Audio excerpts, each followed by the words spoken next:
Dragi prijatelji, moje pismo je malo bolj osebno. Kaj bi človek... Kaj bi človek sploh še rekel o procesu Patria? Naj začnem z besedami, ki mi jih je oče položil na dušo. Laž je orožje šibkih. Ali pa ta. Lahko nekaj časa lažeš delu ljudi, ne moreš pa ves čas lagati vsem ljudem. Začelo se je že kar nekaj let nazaj.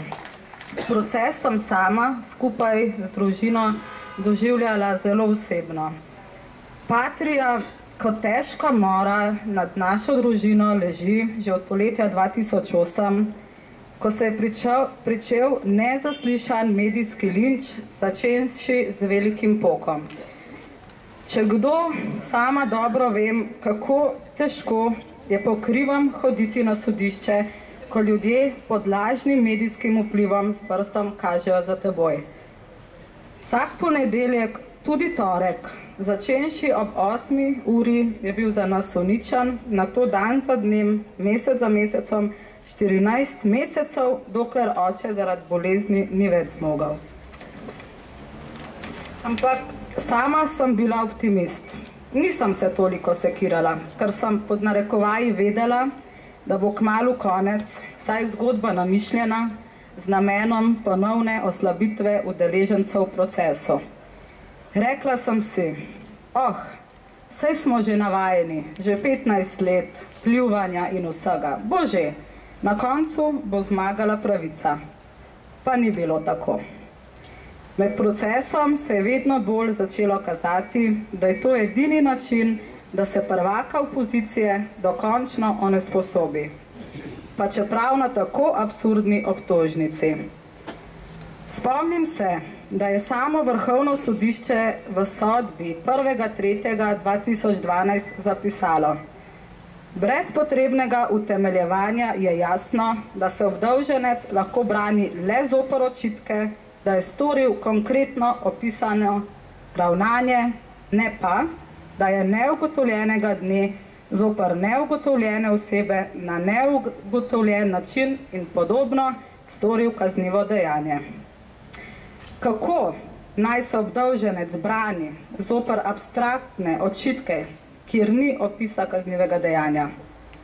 Kako naj se človek brani za izraz na neugotovljen komunikacijski način? Zato najbrž ni naključje, da je moj oče v času procesa Patrije kar 2-krat zbolel za hudo boleznijo, tako da ni mogel spremljati do konca procesa in ni mogel dati niti svojega zagovora.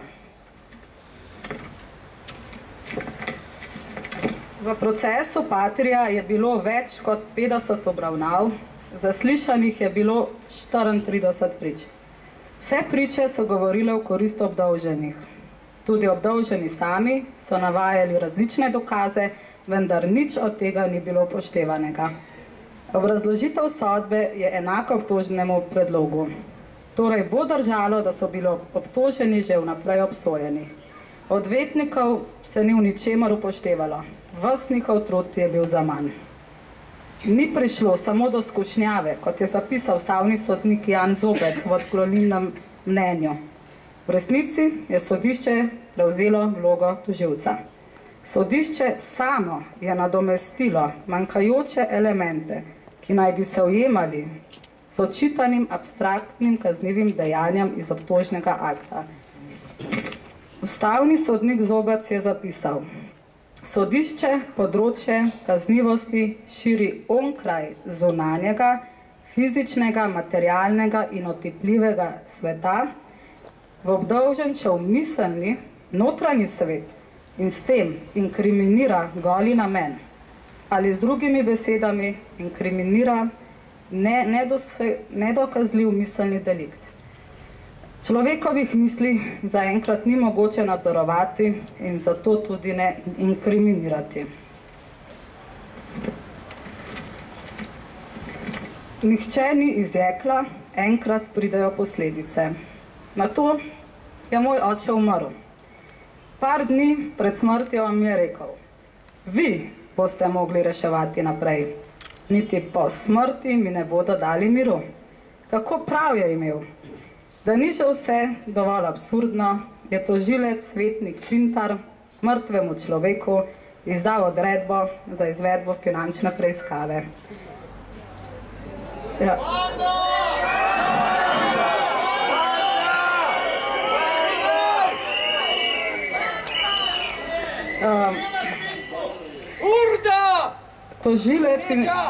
Tožilec in sodišče verjetno vesta, da je že v uvodu sodbe uporaba 25. člena Kazenskega zakonika nezakonita. Prav tako verjetno vedo, da bi morali po 139. členu ZKP sklepom ustaviti kazenski postopek. Zadnjih 10 mesecev hude bolezni smo se trudili, da kot družina preživimo kar najbolj lepih trenutkih. Izogibali smo se vsemu, kar predstavlja proces Patria, toda kljub temu je bila v podzavesti. Če smo za hip pozabili, nas je spomnilo sodišče z nenehnimi obvestili o dvigu pošte za razprave, za neka pričanja, za nova zdravniška mnenja in podobno. Če nekoga ne marate, če vas pri nekomu nekaj moti, je to zgolj zato, ker odseva del vas, ki ga niste sprejeli. To pa ne sme vplivati na sodbe v imenu ljudstva. In če ne spoštujete drugih, kako lahko pričakujete, da bodo drugi spoštovali vas? Sodišče si mora samo pridobiti spoštovanje.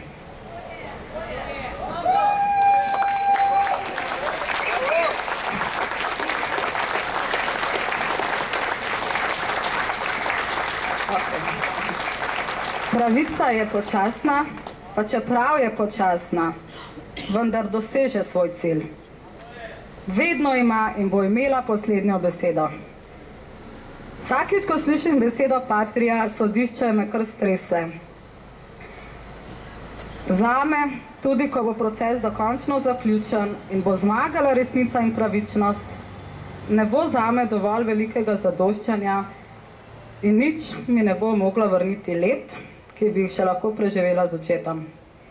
Sodba, utemeljena na neresnicah, ne bo nikoli vzdržala. Hvala.